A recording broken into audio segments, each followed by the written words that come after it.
Good afternoon. My name is Mike McCarter, and I'm the president of Move Oregon's Border and Citizens for Greater Idaho.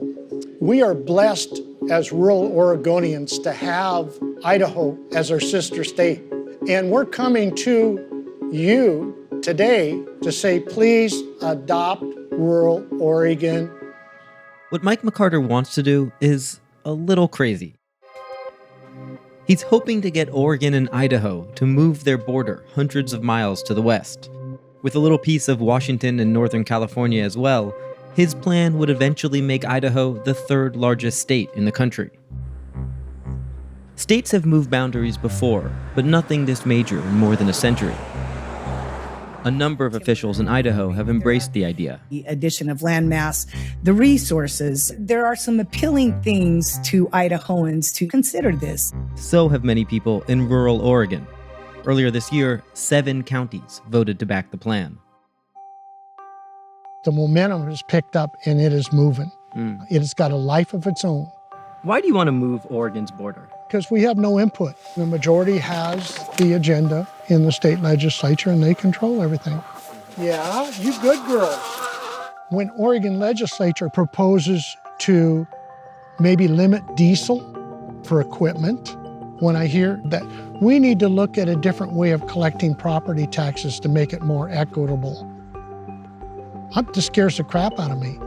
It's clearly no fun to be in the minority in the state, but that's the hard work of governance, is to figure out a way to have a voice even when you're not in the majority. Aren't you kind of walking away from that? Are we giving up on it? Yeah. I don't think so. It's not that we can't possibly stay in this state. It's a fact that we have the option to make a change. And right now, the option for a lot of people is to pack it up and to move. And you could do that, right? I mean, nothing's stopping you from doing that. I can do it, but I love where I live. There's no question the group is serious. What's harder to tell is how seriously the rest of the country should take them. The disenfranchisement that many rural Americans are feeling these days is real, particularly in states where big liberal cities hold a lot of power. But the group's solution of separate states for separate political views seems primed to only worsen that alienation, not heal it. Political power has really leaned towards those counties in and around Portland, which gives much more power to the city. And that really does mean that there is a crisis of political representation for people in Eastern Oregon. Are these guys extremists, or is this just kind of an extreme way to get a legitimate point across? There's nothing extreme in and of itself in the idea of wanting to move an arbitrary state border. But you'll hear people from the Greater Idaho movement say, this is really just about rural values versus urban values. And suddenly you're into a conversation about undocumented immigrants and abortion rights. Thanks for taking us out here. I told you it was a ways out, man. Go ahead and introduce yourselves. Well, my name's Josh. I'm Doc Dow. Some of Greater Idaho's biggest supporters are ranchers like Doc Dow and his crew.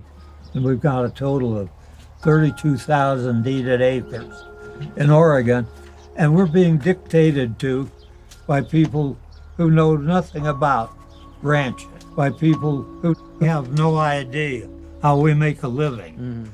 A lot of those people think that a T-bone steak comes from Costco. How popular would you say this Everybody movement through is? this valley through here, every rancher through here, they're all for it. Really? They're all for it. Oh, you got a brochure now, Yeah, we've got a brochure. Yeah. Look at the inside. Lower overall taxes, less regulation and interference, less unemployment and cost of living, no arsonists or rioters set free. That one seems like a new one, a new addition to the American values. I see men and girls sports leagues is on here. Yeah. Some of this just feels like almost an emotional response, a feeling of frustration. Well, it really is that too. Every day we get up, we got a challenge. Something breaks, cow, this, something like that.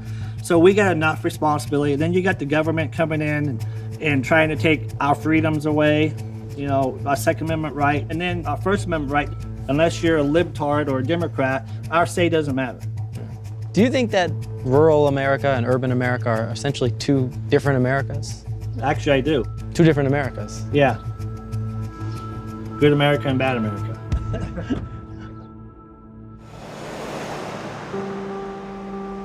For as certain as supporters feel about the plan, it's almost definitely not going to happen. It would first have to be approved by the legislatures of all of the states involved and the federal government. It would also need the support of the majority of residents in those states. So far, the 7 counties in Oregon that voted in favor of it amount to less than 3% of the population. This is the proposed border along the Main Deschutes River. The other side would be Idaho, and this side would stay Oregon. Do you think what's happening here in Oregon is representative of broader issues across the country? I honestly think so. You look at the last 2 presidential maps, and you see massive red, but then you see the blue pockets around, and those blue pockets are the ones that do the voting. You're talking about a series of policy differences, but in a way what you're describing is a cultural gap between It is. rural Oregon and urban Oregon. The values are not the same. Does that mean that the two can't coexist? They have coexisted for over 200 years. Are they now? That gap between the two is widening. And let's go back to the Civil War. That's a values type situation that took on there. Do you see parallels between that time and this one? I do, but I want to keep it away from the violent side. Can't we just exist together as humans? Says the guy whose solution is for rural Oregon to be cleaved off and join a more rural state.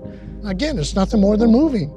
I think if you don't value our input, you don't value our concerns, then let us go.